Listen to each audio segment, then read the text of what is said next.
6 అడుగుల బుల్లెట్ నన్ను కాదు, 6 అడుగుల బుల్లెట్ అంటే మన రఘురామకృష్ణరాజు గారు ఉపసభాపతి, వారికి నా హృదయపూర్వక నమస్కారం.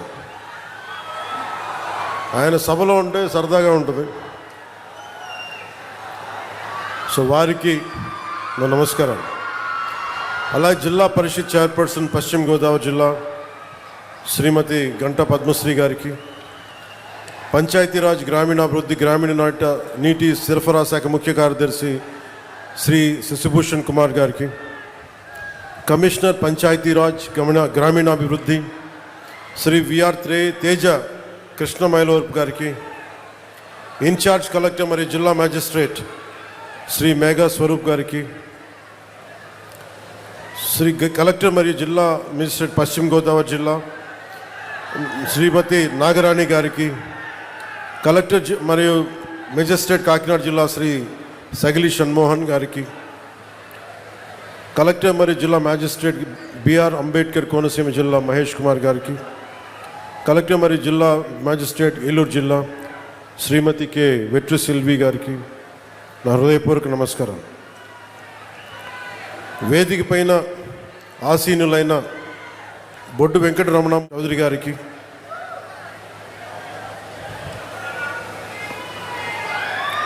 శ్రీ కొల్లు పెద్దిరాజు గారికి, చాగంటి మురళీకృష్ణ గారికి, ఘంటసాల వెంకటలక్ష్మి గారికి, ఐతాపత్తుల ఆనందరావు గారికి, దేవి వరప్రసాద్ గారికి, గిడ్డి సత్యనారాయణ గారికి, బండారు సత్యానందరావు గారికి, వేగుళ్ల జోగేశ్వరరావు గారికి, నల్లమిల్ల రామకృష్ణారెడ్డి గారికి, బత్తుల రామకృష్ణ గారికి, జ్యోతుల నెహ్రూ గారికి, ముప్పిడి వెంకటేశ్వరరావు గారికి, పచ్చమట్ల ధర్మరాజు గారికి, చెర్రి బాలరాజు గారికి, పంతం వెంకటేశ్వరరావు గారికి, బూరుగుపల్లి శేషారావు గారికి, కొత్తపల్లి సుబ్బారాయుడు గారికి, కళ్యాణం శివ శ్రీనివాస్ గారికి, తుమ్మల బాబు గారికి, హరిప్రసాద్ గారికి, బొమ్మిడి నాయకర్ గారికి, బోలిశెట్టి శ్రీను గారికి, అదే మనం బాహుబలి అంటాం కదా, బోలిశెట్టి శ్రీను, సో పులపర్తి రామాంజనేయులు గారికి, సోమవీర్రాజు గారికి, పేరాబత్తుల రాజశేఖర్ గారికి, ఐతాబత్తుల ఆనందరావు గారికి, వారందరికీ పేరు పేరున నా హృదయపూర్వక నమస్కారం. ఇవన్నీ ఎందుకు చెప్తున్నాను ఈ పేర్లు అంటే, కూటమి ప్రభుత్వం అంటే ఇంతమంది కలిస్తే ఇన్ని విభిన్నమైన నేపథ్యాల నుంచి, విభిన్నమైన పార్టీల భావజాలం నుంచి, వీళ్ళెవరు నా ఫ్రెండ్స్ కాదు, నా అన్నదమ్ములు కాదు, ఒక కుటుంబం కాదు. మేమందరం కలిపి ఒకటే కుటుంబం కోసం ఆలోచించాం. తెలుగు జాతి కోసం, ఆంధ్రప్రదేశ్ కోసం, మీకోసం మేమందరూ ఏకమయ్యాం. దేనికి నష్టాలైపోతుంది, విభజన జరిగింది, విభజన తర్వాత నష్టపోతూ ఉన్నాం, 10 సంవత్సరాలు నలిగిపోయాం, ఇంకోసారి నలిగిపోకూడదన్న ఉద్దేశంతో మొదటి రోజు నుంచి కూటమి ప్రభుత్వం కోసం తపన పడ్డాం. ఈ రోజున మనం అమరజీవి జలద్వార ద్వారా చేపట్టిన వాటర్ గ్రిడ్ ప్రాజెక్ట్స్ నిర్మాణం కోసం రాష్ట్ర వ్యాప్తంగా 5 జిల్లాల పరిధిలో 7,910 కోట్ల రూపాయలని ఖర్చు పెడతా ఉన్నాం. ఈ ప్రాజెక్టుల ద్వారా వచ్చే 35 ఏళ్లలో 1.2 కోట్ల మందికి దాహం తీర్చాలని సంకల్పించాం. ముఖ్యంగా ఉమ్మడి తూర్పు పశ్చిమ గోదావరి జిల్లాల్లో తీర ప్రాంతం వెంబడి నివసించే మత్స్యకార సోదరులకి మేలు చేయాలన్న ఉద్దేశంతో ఎక్కువ తీర ప్రాంతాలను కలిపేలా ఈ ప్రాజెక్ట్ రూపకల్పన జరిగింది. ప్రజలందరికీ కూడా స్వచ్ఛమైన, శుద్ధమైన తాగునీరు అందించేందుకు కూటమి ప్రభుత్వం కట్టుబడి ఉంది. 2027 నాటికి పనులు చేయాలన్న లక్ష్యంతో ముందుకెళ్తున్నాం. మీకోసమే. మీరు అరిచి అరిచి అరిచి గొంతులు ఎండుకుపోతే మీ గొంతు తడపడానికే ప్రాజెక్ట్ ఇది ప్రత్యేకించి అమరజీవి జలధార అని పెట్టడానికి చాలా కారణం. నాకు చాలా ఇష్టమైన వ్యక్తులు మన తెలుగు నాయకులు ఒకళ్ళు బూర్గుల రామకృష్ణారావు గారు. తెలంగాణ ముఖ్యమంత్రిగా పనిచేసి తెలుగు వారందరూ ఏకం కావాలి అని చెప్పి ముఖ్యమంత్రిగా ఉండి తను స్వచ్ఛందంగా పదవి దిగిపోయి, తెలంగాణ ముఖ్యమంత్రిగా పదవి దిగిపోయి ఆంధ్రప్రదేశ్ ఉమ్మడిగా ఏర్పడటానికి విలీనం చేశారు, త్యాగం చేశారు.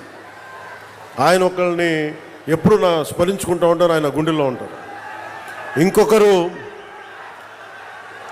తెలుగువాడి ఉనికి లేని రోజున, మద్రాస్ ప్రెసిడెన్సీలో ఉన్న రోజుల్లో తెలుగువారిని గొల్టీలుగా సంబోధించే సమయంలో న్యూనతకి ఒకలాంటి కించపరిచే విధానంలో ఉంటే తెలుగువారి ఆత్మగౌరవం కోసం, తెలుగువారి సంక్షేమం కోసం,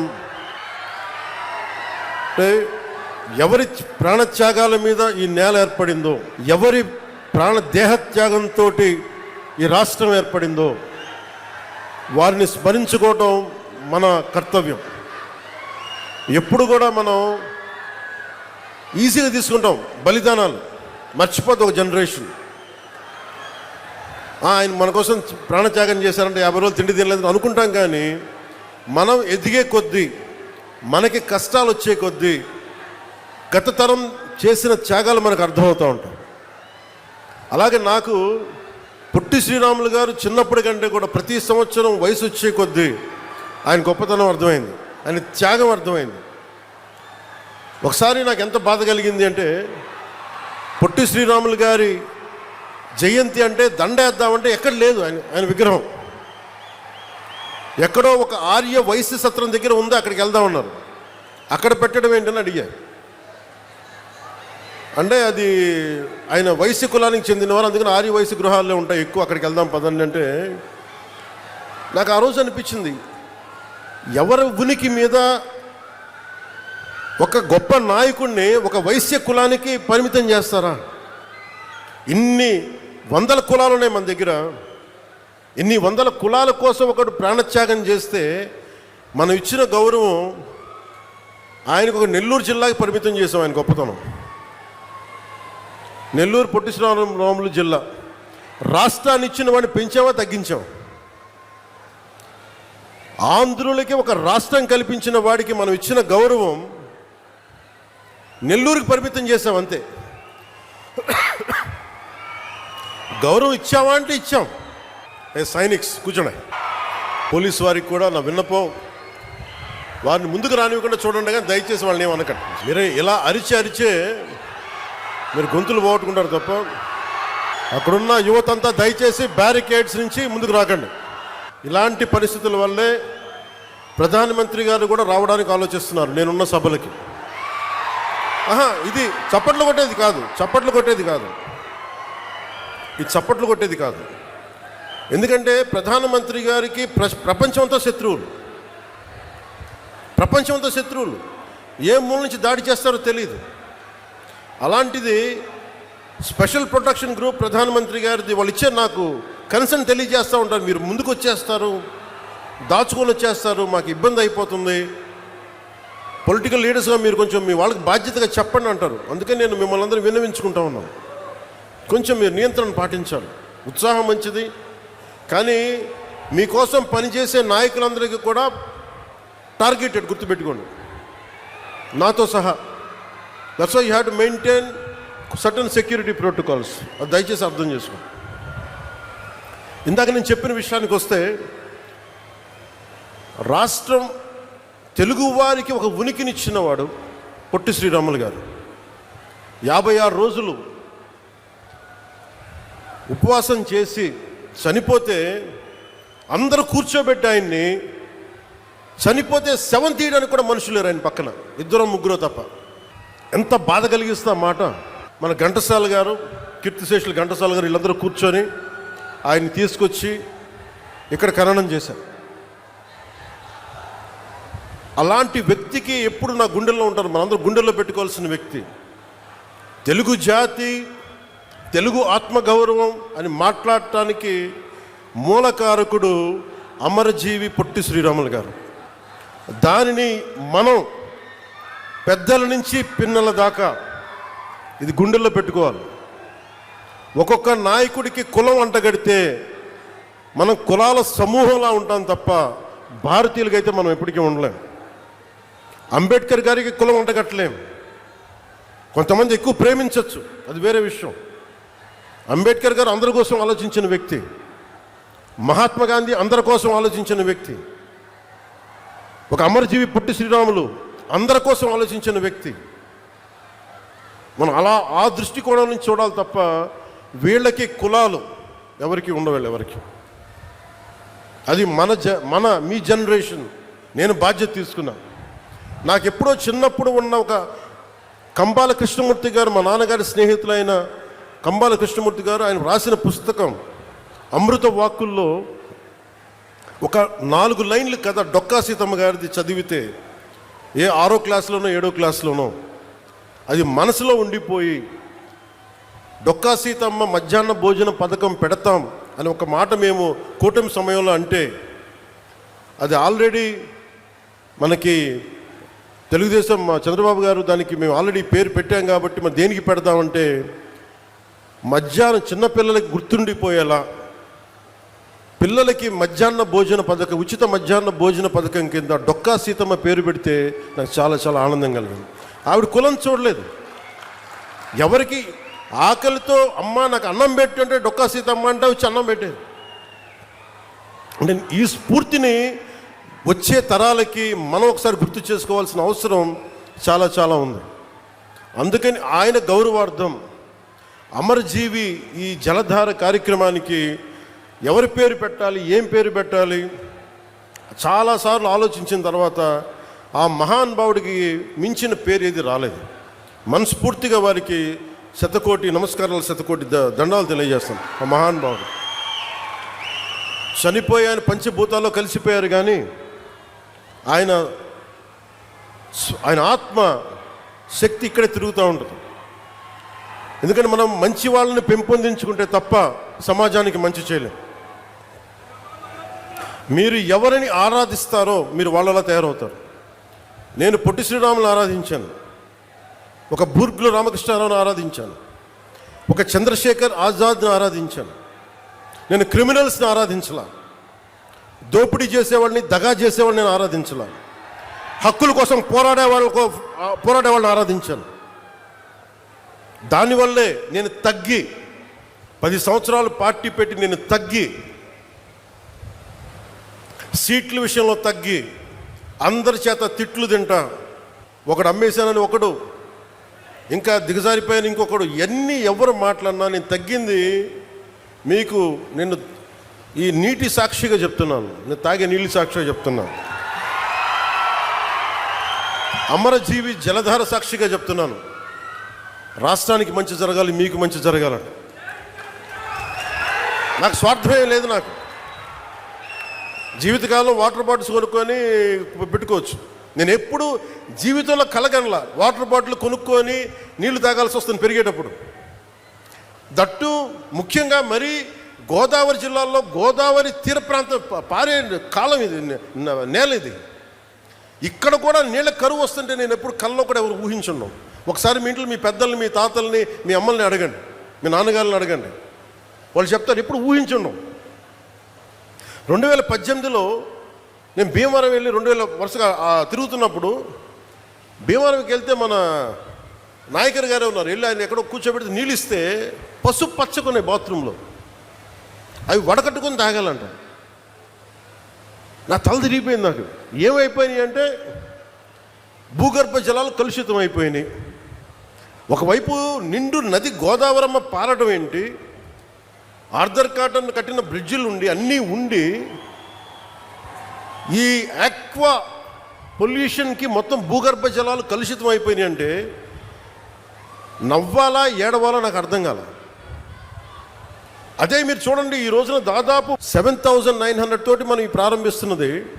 నిజంగా మనకి నీళ్లు కలుషితం కాకుండా ఉండుంటే ఎన్నిటికి ఉపయోగించేవాళ్ళో మీకు తెలియదు. మీ పిల్లల భవిష్యత్తుకి, మీ కాలేజీలకి, మీకు ఏదైనా స్కిల్ డెవలప్మెంట్. కానీ నీళ్లు కలుషితం అయిపోయి in the name of development, in the name of commerce ఉన్న ప్రకృతి వనరులను చంపేసుకొని మనం ఈ రోజున వీడి ఖర్చు పెడుతుంటే చాలా బరువు హృదయంతో చెప్తున్నాను, చాలా బాధేస్తుంది. నా కోసం కాదు, మనందరి కోసం. బిడ్డలకి కనీసం ఈరోజు ఢిల్లీలో చూస్తే పొల్యూషన్ వచ్చేసింది. ఒకసారి ఢిల్లీ గాలి పీల్చుకుంటే 20 సిగరెట్లు తాగినంత పొల్యూషన్ మనకి గుండెల్లోకి వెళ్ళిపోద్ది, ఊపిరితిత్తుల్లోకి. నీళ్లు ఇట్లా కలుషితం అయిపోయినాయి. సో అందుకనే నేను జనసేనలో కీలకమైంది పర్యావరణాన్ని పరిరక్షించే అభివృద్ధి ప్రస్థానం ఉండాలని అందుకని ప్రతిపాదించింది నేను. ఇది మనం అర్థం చేసుకోకపోతే ఏమైపోద్దంటే, పిల్లలకి మనం ఏమిస్తాం? మీరు అందరూ 1000 కోట్లు ఇవ్వండి, ఆస్తులు ఇవ్వండి, తాగడానికి స్వచ్ఛమైన నీళ్ళు ఇవ్వలేరు, తాగడానికి స్వచ్ఛమైన గాలి అయితే ఇవ్వలేరు. అందుకని ఇది మనందరి బాధ్యత ఇదంతా.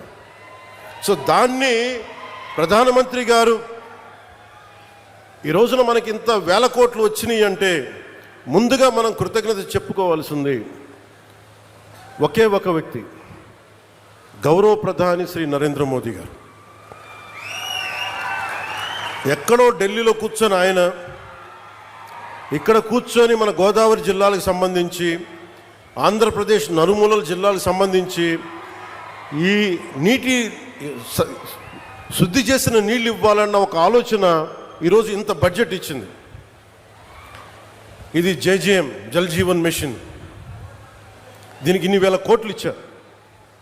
ఎందుకు లేట్ అయింది మీరు మాట్లాడితే మొన్న ఈ మధ్యన ప్రతిపక్షం లేని గత కాలపు ముఖ్యమంత్రి వారి పార్టీ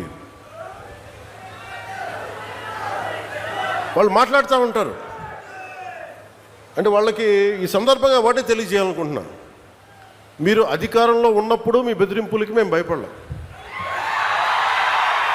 మీరు అధికారంలో ఉన్నప్పుడు మీరు చేసే దౌర్జన్యాలకి మేము భయపడలేం. అలాగే మిమ్మల్ని తగ్గించడం కూడా నాకు ఇష్టం లేదు. కానీ మీరు బాధ్యతగా మెలగకుండా ఒక్కొక్కరిని చంపేస్తాం, మళ్ళీ మేము వస్తాం అని మీరు పిఠాపురం లాంటి చోట కూడా మీరు చిన్నపిల్లల మధ్యలో కాస్ట్ ఫీలింగ్స్ పట్టుకొస్తే మిమ్మల్ని, మీ అధోగతికి నేను ఏం మాట్లాడను, మీ దిగజారుడుతనానికి నేను ఏం మాట్లాడను.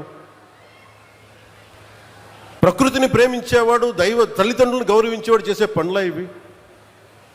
పిల్లలకి కులాలను పట్టుకొస్తామా, ఆపాదిస్తామా? వేరే దారులు లేవా మీకు పాలిటిక్స్ గురించి మాట్లాడడానికి? సిగ్గుందా ఒక్కొక్కరికి అలా చేసే వాళ్ళకి? మాకు నోరు లేదనుకుంటున్నారా?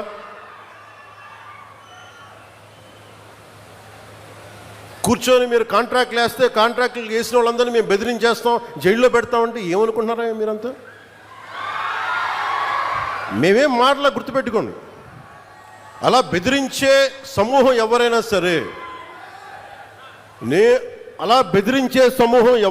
సరే, మిగతా వారి గురించి నాకు తెలియదు. పవన్ కళ్యాణ్కి అధికారం ఉన్నా అధికారం లేకపోయినా పవన్ కళ్యాణ్ ఎప్పుడు పవన్ కళ్యాణ్ లాగే ఉంటాడు, భయపడ్డాం. చాలా ఇంట్లోంచి బయటకు వచ్చేటప్పుడు తిరిగి వెళ్తాం లేదు అని డిసైడ్ అయ్యే వస్తాం. అందువల్ల మీ ఆకు రౌడీలు కానీ, అలాగే చెప్తున్నారు, ఏదైనా మాట్లాడితే అధికారులు కూడా భయపడుతున్నారు. ఎందుకు భయపడుతున్నారంటే చెవుల్లో చెప్తారు, అదే సార్ వాళ్ళ వెనక చాలామంది రౌడీలు ఉంటారండి, కిరాయి హంతకులు ఉంటారంటే, మీకు కరెక్ట్గా యోగి ఆదిత్యనాథ్ లాంటి ట్రీట్మెంట్ కనుక ఒక్కొక్కడికి ఇస్తే, ఒక్కొక్కడికి రౌడీజం అంటే కాలు కీలు తీసి మడత పెట్టి కింద కూర్చోపెడితే, అప్పుడు కరెక్ట్గా చెప్తా, కరుడు గట్టిపోయిన జీవితకాలం ఒకే మనం వాళ్ళకి ఏకీభవించవచ్చు, ఏకీభవించకపోవచ్చు. నక్సలైట్స్ తోటి, వామపక్ష తీవ్రవాదులతో మనం ఏకీభవించవచ్చు, ఏకీభవించకపోవచ్చు. అలాంటి బలమైన ఆర్గనైజేషన్నే కకావికలం అయిపోయిన పరిస్థితుల్లో ఉంటే ప్రభుత్వం తలుచుకుంటే, అలాంటిది ఇన్ని లక్షల మంది పోలీసు ఉండి, ఇన్ని వందల మంది ఐపీఎస్లుండి, 1000-2000 ఉన్న డిఎస్పీలు ఉండి, అలాంటి కిరాయి గ్యాంగుల్ని మెయింటైన్ చేసే వ్యక్తుల మీద 2 రోజులు 48 గంటలు మీ చుట్టుపక్కల ఎవరున్నారు, వాడి పేరేంటి అన్ని కనుక్కొని ఒక పొలిటికల్ నిర్ణయం తీసుకుంటే మళ్ళీ ఎప్పుడు ఇలాంటి మాటలు రారు. మీరు అక్కడి దాకా తీసుకెళ్ళకండి. మీరు ఇదే చెప్తున్నాను ఇంకొకసారి, సామాజిక మాధ్యమాల్లో కానీ విదేశాల్లో కూర్చొని వాగే వాళ్ళతో సహా ఇక్కడ కూర్చొని భవిష్యత్తులో మేము వస్తాం, వచ్చి మేము ఏం చేస్తామంటే, వచ్చినప్పుడే మీరేం పీకలేదు, మరి ఏం మాట్లాడతారు ఇప్పుడు? వచ్చినప్పుడే మీరు ఏం పీకలా అంటే ఏమనుకుంటారు? మీరు కూర్చోబెట్టి మీరు బెదిరింపులు చేస్తే భయపడతాం అనుకుంటున్నారా? దానికి మేము ఒక్కడు చిన్నప్పటి నుంచి కూర్చొని అమరజీవిని గుండెల్లో పెట్టుకున్నాడంటే వాడికి ఎంత పిచ్చి ఉంటుంది? ఏ మ్యాడ్నెస్ ఉంటే ఇలా వస్తాం మేము? ఏ అండదండ లేకుండా పార్టీ పెట్టి ఇక్కడ దాకా వచ్చామంటే ఎంత కమిట్మెంట్ ఉండాలి నీకు, సమాజం మీద, దేశం మీద, రాష్ట్రం మీద, ప్రజల మీద. పద్ధతులు మార్చుకోండి. ఒక మాట అనాలంటే అలాంటి తప్పేం లేదు. డెమోక్రసీ ఇది, ప్రజాస్వామ్యం. ఖచ్చితంగా అనండి. అనటానికి కొన్ని గీతలు ఉంటాయి. గీతలను దాటి మాట్లాడితే మీ చేతికి మళ్ళీ ముద్రలు వేయడానికి ఏముంది? అలా మాట్లాడే వాళ్ళు చెప్తున్నాను ఇప్పుడే, మీ చేతి మీద గీతలు తీసేస్తాం, అంత అరగదీస్తాం, గుర్తుపెట్టుకోండి. ఏమన్నా కలెక్టర్స్, ఎస్పీల మీటింగ్లో కూడా నేను ముఖ్యమంత్రి గారి సమక్షంలో తెలియజేశాను, ఈ రాష్ట్రంలో రౌడీజం, బెదిరింపులు, మన ఉత్తరాంధ్రలో కూర్చోబెట్టి కొంతమంది బెదిరించి ఒకటే చెప్పాను, రౌడీజం చేసే వాళ్ళని బెదిరించి వాళ్ళని పంపించి కదా మనం వచ్చింది. మనం అలాంటివి చేస్తే మనకి వాళ్ళకి ఏంటి తేడా? ఇది నేను చెప్పాను, నేను జనసేన మేము ప్రభుత్వంలో భాగం, అవసరమైతే చాలా ఖచ్చితంగా ప్రతి విషయాన్ని, అంశాన్ని తెలియజేస్తాం. వెరీ కన్స్ట్రక్టివ్, మేము పార్ట్ ఆఫ్ దిస్ అలయన్స్. అందుకని దీన్ని ప్రతి ఒక్కరు దృష్టిలో పెట్టుకోండి. అలాగే మీరు వైసీపీ వారికి కూడా చెప్తున్నా, నాకు మీరంటే గౌరవం. బొత్స గారు లాంటి నాయకులు ఉన్నారు, మా పార్టీలోకి సామినేని ఉదయ్ భాను గారు లాంటి నాయకులు వచ్చారు, శ్రీనివాసులు గారు లాంటి నాయకులు వచ్చారు ఒంగోలు నుంచి, బాలినేని శ్రీనివాసులు లాంటి గారు. అప్పుడు వాళ్ళు బ్యాలెన్స్డ్గా ఉన్నారు, ఇప్పుడు బ్యాలెన్స్డ్గా ఉన్నారు. కానీ మీరు కూర్చొని పాత పద్ధతిలోనే మళ్ళీ మేము ఇష్టారాజ్యాంగంగా చెడతామంటే నేను విసిగిపోయానబ్బా. ఒక జీవితం రోడ్డు మీద వెళ్తుంటే ఒక యాక్సిడెంట్ అయితే పోతాం. మన ముక్కు పచ్చలారని పిల్లలు చచ్చిపోయారు రోడ్డు మీద వెళ్తుంటే. ప్రాణానికి ఎక్కడ గ్యారంటీ ఉంది? అలాంటిది ఒక ఆశయం కోసం నా ప్రాణం పోతే నాకు ఓకే, కానీ పోయే ముందు చాలామంది తాట తీసేస్తానని చెప్తున్నాను, గుర్తుపెట్టుకోండి. ఒళ్ళుపై తెలియకుండా, బాధ్యత లేకుండా, అడ్డగోలుగా మేము చేసేస్తాం ఏదైనా, మొత్తం తీసి రోమం తీసి కింద కూర్చోబెడతాం, గుర్తుపెట్టుకోండి. మిమ్మల్ని మీ చేత చప్పట్లు కొట్టించుకోవడానికో అరుపులుగా నేను చెప్పట్లేదు, ఇది వేదంతో చెప్తున్నాను. ఇది వేదనతో, బాధతో. ఒక్కళ్ళు మాట్లాడలా, మనకి రాష్ట్ర విభజనప్పుడు ఒక్క ఎంపీ కూడా మాట్లాడలా. రాష్ట్ర విభజన జరిగితే మాకు వచ్చే నష్టం ఏంటి మాట్లాడాల. జరగకూడదు అని వెళ్ళారు, కానీ ఒక్కడెళ్ళి కూర్చొని ఎంపీల్లో మాకు ఈ నష్టం వస్తుంది మాట్లాడడానికి భయం, కొడతారో లేదు వ్యాపారాలు పోతాయేమోనని. అంత దరిద్రపు గొట్టు బతుకులు ఎందుకు మనకి? ధైర్యం లేని సమాజం ఎందుకు? ధైర్యం లేని నాయకులు ఎందుకు? సిగ్గుండాలి కదా మనకి. అరే ఒకడు కూర్చోబెట్టి 56 రోజులు మొత్తం కడుపు కాలి ఏడుస్తాం. అతనికి కడుపు మంటకి భరించలేక బంకబట్టి గుడ్డ కట్టుకొని, బట్ట కట్టుకొని, కానీ కడుపు నిండా పెట్టుకొని ఏడిస్తే అతని ప్రాణత్యాగం మీదకు వచ్చింది. అలాంటి రాష్ట్రానికి అన్యాయం జరుగుతుంది, ఒక్కడు మాట్లాడేంటి? నాయకులు చేసిన తప్పులకి ప్రజలను ఎలా శిక్షిస్తారు? ఆ కోపం ఎవరికి ఉండద్దా? మనలో మనం కొట్టేసుకుందామా కులాల కింద? అమరజీవి జలధార వస్తే ఒక కులానికి వస్తాయి ఆ నీళ్లు. ఈ వేదిక పైన అంతా ఒక కులమా? పనిచేసే వాళ్ళంతా ఒక కులమా? ఏం మాట్లాడతారు ఒక్కొక్కళ్ళు? కులాల సమూహంతో కూర్చోబెట్టి కొట్టుకుంటాం, కానీ సమిష్టిగా ఇది ఆంధ్రప్రదేశ్, ఇది భారతం, ఇది భారతదేశం అని లేదే ఎవరికి. నాయకులు కూడా కావాలని అదే కోరుకుంటా ఉన్నా. నేను ట్రాన్స్పరెంట్గా నేను పట్టుకొచ్చాను. 10,000 మందికి ఏకదాటిని ఇచ్చానంటే నా కులపోళ్ళని ఇచ్చానా? నేను ముఖం తెలియదు నాకు ఒక్కొక్కళ్ళది. నేను ఒకటే చెప్పాను, వెరీ స్ట్రిక్ట్ పాలసీ. నేను 20 మందిని ట్రాన్స్ఫర్ చేయగలను నా పరిధిలో. Very clear cut instruction. ఒక లంచం ఉండకూడదు. వారికి ఇప్పించాం 10,000 మందికి, ఒక 10,000 మంది పైచులకు పైగా అట్ వన్ గో. ఇంతకుముందు అదే దానికి రేట్ కార్డు ఉండేది గత ప్రభుత్వంలో. ఈ కార్డు ఇవ్వాలంటే 30,000, దానికి 5,000, 15,000, పారం 60,000, దానికి ఒక 60 కోట్లు 70 కోట్ల ఆదాయం మళ్ళీ దానికి. అవన్నీ తీసేస్తాను కదా ఈరోజు రోడ్లు ఎందుకు వేస్తున్నారు? నువ్వు లంచాలు తీసుకొని అధికారుల దగ్గర రోడ్లు ఏమంటే వాళ్ళు ఎందుకు వేస్తారు? అందుకు ఫస్ట్ లంచం అనేది తీసి పక్కన పెట్టాం. మీరు జీతాలు తీసుకున్నారు, మీకు ఏదైనా కష్టం వస్తే నిలబడతాం, మీరు ప్రజల కోసం పనిచేయండి. ఈరోజు ఎందుకు 27 లోపల అవ్వాలి అధికారులకు చాలా స్పష్టంగా ఆదేశిస్తున్నాం. మేము మీకోసం కట్టుబడి ఇది 2 సంవత్సరాలు నీటి ప్రాజెక్ట్ పూర్తి అవ్వాలంటే పూర్తి అయ్యే తీరాలి. ఇది నేను పర్సనల్గా నేను కూర్చొని మన ఉభయ గోదావరి జిల్లాలకి మొత్తం ఆంధ్రప్రదేశ్లో ఉన్న ఈ 5 ప్రాజెక్ట్స్కి అయ్యేలాగా నేను పర్సనల్గా బాధ్యత తీసుకుంటాం.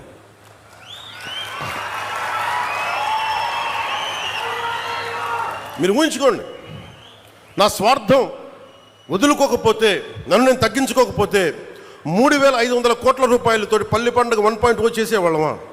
తద్వారా 4,007 కిలోమీటర్ల 4,000 కిలోమీటర్ల ఎస్సీసీ రోడ్లు వేయగలిగే వాళ్ళమా? నేనే కనుక నా స్వార్థం కోసం ఆలోచించి తగ్గించకుండా ఉంటే 1,00,000 ఫామ్ పాండ్స్ కట్టేవాళ్ళమా? నేనే కనుక తగ్గకుండా ఉంటే 22,500 మినీ గోకులాలు కట్టేవాళ్ళమా? నేనే కనుక తగ్గకుండా ఉంటే 10,000 ఎకరాలు ఉద్యానవనాలు పంటలు పండేయా? నేనే కనుక తగ్గకుండా ఉంటే 7,000 కోట్లతో 8,000 కిలోమీటర్ల బీటీ మరియు సీసీ రోడ్లు వస్తాయా? ఇంకొక 25,000 మినీ గోకులాలు వస్తాయా? 1,00,000 ఎకరాల ఉద్యానవన పంటలు వస్తాయా? 1,500 అభివృద్ధి పనులు మొదలుపెట్టా విజయవంతంగా ఇది కూడా పూర్తి చేస్తామంటే నేను తగ్గి రాష్ట్రాన్ని పెంచాను, మీకు అందరినీ పెంచుతున్నాను. డోలి గ్రామాలు పట్టించుకోరు ఎవరు పట్టించుకోరు ఆ డోలి గ్రామాలని. నేను వెళ్ళాను తాండాల్లోకి. నేను అందరికి యాక్టర్లా కనిపించవచ్చు, సినిమాలో డ్యాన్సులు చేయొచ్చు, నా పని అది, నా వృత్తి అది. కానీ ఎందుకు చేస్తా ఉంటారే, మన మనిషి కష్టాల్లో ఉంటే ఇదే తాండాలో నేను తిరిగాను, ఇదే తాండాలు చూశాను. ఆదిలాబాద్ గోండు తాండాలు తిరిగాను. గుక్కెడు నీళ్లు కోసం ఏడుపు, నిద్ర పట్ల నాకు. వస్తామో పెడతామో తెలీదు. ఆవిడ అడిగింది నాకు నీళ్లు కావాలంటే ఆ నీళ్లు కోసం ఎంత నిద్ర పట్ల 3 గంటలకు లేచాను. పక్కనే మినరల్ వాటర్ బాటిల్ ఉంది. ఇప్పుడు టీఆర్ఎస్లో ఉన్న శ్రవణ్ ఉన్నాడు. శ్రవణ్ లేపాను. భయపడ్డాడు శ్రవణ్, ఎవరి నుంచి ఏమైనా జరిగిందా గొడవ అని. ఏం లేదు, నాకు నిద్ర పట్టలేదు శ్రవణ్, నేను చేద్దాం వీళ్ళకి. అప్పటికప్పుడు కూర్చోబెట్టి మళ్ళీ తాండాలకి వెళ్ళి వాళ్ళకి ఒక బోరింగ్ వేయించి వాళ్ళకి. ఇది ఎందుకు చెప్తానంటే మన స్థాయిలో మనం ఎంత చేయగలం అంతే చేద్దాం. ఆ రోజున ఒక చిన్నపాటి కుగ్రామానికి నా సొంత నిధులతో కొంతమంది స్నేహితుల సహకారంతో ఒక బోర్ వేస్తే నీళ్లు తేగలిగాం. ఈ రోజున అదే మదనపడి ఈ రోజున అమరజీవి జలధార ఒక దాదాపు 1 కోటి మందికి పైగా దాహం తీర్చుంది. ఇంటెన్సిటీ ఒకటే, థాట్ ఒకటే, ఇంటెంట్ ఒకటే. ఆ రోజు ఒక చిన్న గ్రామానికి చేసాం, ఈ రోజున కొన్ని ప్రాంతాలకు చేస్తున్నాం. సో దీన్ని బట్టి మీరు అర్థం చేసుకోండి, మనసు మారలేదు ఎప్పుడు. అలాగే ఈ తీసుకున్న కాంట్రాక్టర్స్ ఎవరో కూడా నాకు తెలియదు, వారికి కూడా నా విన్నపం సభాముఖంగా. ప్రధానమంత్రి గారు, జలశక్తి మినిస్టర్ ఆర్ఆర్ పాటిల్ గారి ద్వారా వారు కొన్ని విషయాలు తెలియజేశారు. మీ దృష్టి కూడా తీసుకురావాలి. గతంలో ఏం చేశారు వీళ్ళంటే, జల్ జీవన్ మిషన్ డబ్బులో ఎంత డబ్బు ఉండిందంటే, జల్ జీవన్ మిషన్లో హర్ ఘర్ జల్, ప్రతి ఇంటికి రక్షిత మంచినీరు ఇవ్వాలంటే ఏం చేయాలి? వీళ్ళు ఏం చేస్తారు, మేము అన్నిటికీ 24 లక్షలు ట్యాప్లు ఇచ్చారు. ఎలా ఇచ్చారు? ప్లాస్టిక్ పైపులు ట్యాప్లు కొని వేస్తారు. నీళ్ళు ఇవ్వలేదు వాళ్ళకి. నీళ్ళు ఎక్కడి నుంచి పట్టుకొస్తారు? లేవు. అసలు ఎక్కడా కూడా మేము ఇన్ని వేల కోట్లు ఇస్తామంటే కేంద్ర ప్రభుత్వం చాలా గొప్పగా ఉంటాయి వాళ్ళ ఆలోచనలు. వాళ్ళు ఏం చెప్పారంటే ఎక్కడైతే రక్షిత మంచి రిజర్వాయర్ వాటర్ ఉందో దాని నుంచి మీరు లైన్లు తీసుకొని మీరు వీటికి డబ్బులు వీటికి మీరు ఇంటింటికి ఇవ్వండి, కనీసం ఇంటికి 55 లీటర్ల నీళ్ళు ఇవ్వండి తాగునీరు. ఇది వాళ్ళ ప్రోగ్రాం. కానీ వాళ్ళు ఏం చేశారంటే కొన్ని గ్రామాల్లో కొన్ని చోట్ల పైపులే కదా మేము ఇంటికి ఇంత ఇచ్చేసామని చెప్పి పైపులు ఇచ్చేశారు, నీళ్లు కనెక్షన్ లేవు, అర్రాకొరగా వదిలేశారు. దాదాపు ఎంత శాతం దుర్వినియోగం అయిపోయిందని మీకు చెప్పలేండి, కడుపు మండిపోతుంది. ఇవన్నీ చూసి ప్రధానమంత్రి గారి దగ్గర నుంచి ఏమొచ్చిందంటే జలశక్తి మినిస్టర్ నుంచి మేము ఎందుకు కంటిన్యూ చేయాలి ఇది, మేము ప్రజల కోసం మేము డబ్బు ఇస్తుంటే ఇలాగ అడ్డగోలుగా మీరు నిర్లక్ష్యంగా చేస్తే మేము ఎందుకు ఇవ్వాలి డబ్బులు, వాళ్ళని కన్విన్స్ చేయడానికి పట్టింది. ఇందాక శ్రీనివాస్ వర్మ గారు చెప్తున్నారు, తపన పడుతున్నారంటే మీరు డబ్బులు ఇస్తే మళ్ళీ మీరేం చేస్తారో తినేస్తారేమో, వాళ్ళని కన్విన్స్ చేయడానికి నేను చెయ్యని ప్రయత్నం లేదు. గౌరవ ముఖ్యమంత్రి చంద్రబాబు గారు కానీ చేసిన తర్వాత అడవి తల్లి బాట తర్వాత లేదు వీళ్ళు జెన్యూన్గానే చేస్తారు, ఎంత నేను పర్సనల్గా తెలిసినప్పటికీ మీ పెర్ఫార్మెన్స్ ఎలా ఉంటుందో అని నమ్మిన తర్వాత ఈ రోజున ఇన్ని వేల కోట్లు వస్తున్నాయి అంటే దానికి మీరు నమ్మి గెలిపించారు, మేము నమ్మి మీకోసం పనిచేస్తాం. అదే ఈరోజు కదిలించింది. 1005 కోట్లతోటి 625 గిరిజన గ్రామాలకి 1069 కిలోమీటర్ల శ్రీకారం చుట్టాం. ఇవన్నీ చెప్పిన తర్వాత ఎవరి డ్యూ రికగ్నిషన్ వాళ్ళకి ఇచ్చాం. ప్రధానమంత్రి గారి సహకారం లేకపోతే ఈరోజు మేమేం చేయలేం. అలాగే ఒకవైపు చంద్రబాబు నాయుడు గారి అనుభవం, ముఖ్యంగా ఆయన ఫినాన్షియల్ అండర్స్టాండింగ్, ఆర్థిక దుస్థితిని ఎలా సరిచెయ్యాలి, ఆయనది అపారమైన అనుభవం. ఆ అపారమైన అనుభవం వల్లే ఉన్న తక్కువ వనరుల్ని ఎంత ఇంపాక్ట్ఫుల్గా ఎంత ఎఫెక్టివ్గా వాడాలి అనేది వారి అనుభవం చాలా చాలా చాలా పనిచేస్తుంది. నేను ఏ ఆశయం కోసమైతే 3 పార్టీలు కలవాలనుకున్నానో దానికి ఈరోజు మన ప్రాజెక్టే నిదర్శనం. ఈరోజు ఈ అమరజీవి జలధార దానికి అదే నిదర్శనం. ఈరోజు మనం ఎక్కడ చూపించలా, మనం ఎక్కడా కూడా నిలబడ్డాం, మనం ఎక్కడ కూర్చోబెట్టి కాంప్లసెంట్ యాటిట్యూడ్గా ఎక్కడ చూపించలేదు, మనం ఎక్కడ భయపడం. అలాగే కాంట్రాక్టర్స్ కూడా చెప్తా ఉన్నాను, అధికార యంత్రాంగానికి కూడా మీ సమక్షంలో సూచిస్తున్నాను, రోడ్లు వేసేటప్పుడు కానీ నాణ్యత లోపించిన, అలాగే రేపొద్దున జేజేఎం వర్క్స్లో అమరజీవి జలధార చేసేటప్పుడు నాణ్యత లోపించిన దీని మీద చాలా స్ట్రిక్ట్ అండ్ స్ట్రింజెంట్ పనిష్మెంట్ ఉంటుంది. ఎంత పెద్ద మనసుతోటి అడగకుండా, నాకు ఎవరో కూడా కాంట్రాక్టర్స్ తెలియదు, నాకు వాట్ ఎవర్ ద ప్రాసెస్ మీరు చేసుకున్న సంబంధం లేదు, కానీ నాకు మటుకు క్వాలిటీ పైప్ లేయింగ్ కావాలి, క్వాలిటీ రోడ్లు కావాలి. ఇది చాలా క్లియర్ కట్ ఇన్స్ట్రక్షన్స్ ఇస్తున్నాను పంచాయతీరాజ్ శాఖ ఉన్నతాధికారులందరికీ. ఎక్కడ కూడా మేము కల్పించుకోం. ప్రజలు ఏదైనా రోడ్లు బాగలేదని మీ దృష్టికి పట్టుకొస్తే పైపులు కానీ దయచేసి దాన్ని కరెక్ట్ చేయండి. అలాగే ఈ రోడ్లు వేసే పరిస్థితుల్లో మీరు 27కి మనం ఇవన్నీ చేస్తూ ఉన్నాం, గోల్ కోసం చేస్తున్నాం. దీంట్లో మీరు కొంత సహకారం ఇవ్వాలి, ఎందుకంటే ఈ పైపులు చాలా గ్రామాల నుంచి రావాలి కాబట్టి కొంత అసౌకర్యం ఉంటుంది. దానికి కూడా నేను అధికారులు మీకు తక్కువ అసౌకర్యం కలిగేలాగే పనులు చేయమంటాను వెంటనే. అందుకని మీరు మీ చిన్నపాటి రోడ్లు ఏదైనా ఇబ్బంది ఉంటే ఈ ఎక్స్కవేషన్ వల్ల, ఈ పైపుల కోసం భూమి తవ్వకాల వల్ల కొంచెం ఇబ్బంది ఉంటే మనస్ఫూర్తిగా ఇది మన భవిష్యత్తు కోసం చేస్తున్న కార్యక్రమం కాబట్టి మీ అందరూ మనస్ఫూర్తిగా మమ్మల్ని సహకరించాలని మనస్ఫూర్తిగా కోరుకుంటున్నాను. అలాగే మన రాజోలు వెళ్తే శివాలయానికి నేను చేయమన్నారు. సో మన కోనసీమ కాబట్టి చెప్తే మన పక్కనున్న కోనసీమకి చెప్తామని మళ్ళీ ఇదే సమక్షంలో ఖచ్చితంగా వారికి కోనసీమ రైతాంగానికి కూడా మేము అండగా నిన్న మీటింగ్లో పెట్టాం. అలాగే మీకు సంబంధించి ఆ శివాలయానికి కూడా నిధులు ఏర్పాటు చేస్తాం. అంటే మన మనసు ఎంత మంచిది అంటే తెలుగు వాళ్ళ ఐక్యత, తెలుగు వాళ్ళ మనసు. నేను మొన్న కొండగట్టు ఆంజనేయ స్వామి నాకు అపారమైన నమ్మకం. తెలంగాణలో ఉన్న కరీంనగర్ కొండగట్టు ఆంజనేయ స్వామి మీద ఆయన నాకు పునర్జన్మనిచ్చిన వ్యక్తి. ఆయనకి అక్కడ దర్శనానికి వెళ్తే వారు అడిగింది, నాకు అక్కడ ఉన్న భక్తులు కానీ ఆలయ నిర్వాహకులు అందరూ అడిగింది, ఆంజనేయ స్వామి ఆలయంలో భక్తుల సౌకర్యార్థం 2000 మందికి సరిపడా దీక్ష విరమణ మండపం కావాలి.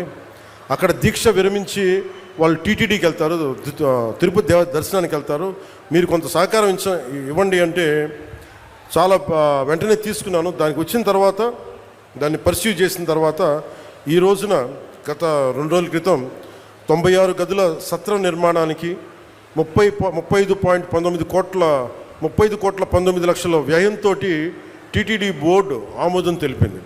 దీనికి గౌరవ ముఖ్యమంత్రి శ్రీ నారా చంద్రబాబు నాయుడు గారికి, TTD chairman Shri B R Naidu గారికి, పాలక మండలి సభ్యులకి, అధికారులకి, అలాగే TTD executive officer Shri Anil Kumar Singhal గారికి, అడిషనల్ ఈవో శ్రీ వెంకయ్య చౌదరి గారికి, joint executive officer Shri Veerabrahmam గారికి, అలాగే ప్రతి ఈ ప్రాసెస్లో ఉన్న నిలబడే టీటీడీ బోర్డు సభ్యులందరికీ, ప్రతి ఒక్కరికి, పాలనా మండలందరికీ పేరు పేరున నా మనస్ఫూర్తిగా నా హృదయపూర్వక ధన్యవాదాలు తెలియజేసుకున్నాను.